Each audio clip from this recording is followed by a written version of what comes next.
Hi mga mamis! Another day, another mini vlog. For today's video nga, mag-unbox lang tayo ng ilang parcel at itatry ko nga yung non-stick pan. Matapos ko nga mapaliguan si Baby Bri at ayusan, nag-me time nga kami nitong batang makulit na to.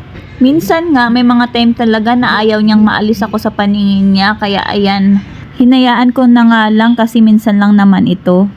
Nga pala mga mamis, dalawang brand nga pala ng diaper yung ginagamit ko kay Baby Bri. Ito nga yung isa, yung Itchy diaper. Ang mura nga lang nito at may libre ng dalawang hanger mga mami. Ang nipis nga lang nito pero super absorbent nga niya mga mamis. Tapos meron na rin pala siyang wetness indicator, double leak guard na rin at cotton soft nga yung materials niya mga mami. At dumating na rin pala yung in-order kong laruan na para kay Baby Bri. Ang ganda nga nito, mura lang din ang bili ko nito mga mamis. Kaya nga hinugasan ko na agad at dinikit nga yung sticker para magamit na nga ni Baby Bri.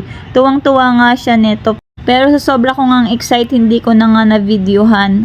At kung gusto niyo rin nito mga mamis, ilalagay ko na lang sa comment section yung link. Trinay ko na rin pala mga mamis itong non-stick pan at super legit nga. Non-stick talaga siya kahit sa itlog, longganisa nga yung trinay ko. Pati nagsangag na rin ako pero hindi ko na rin na-videohan yung pagsasangag ko.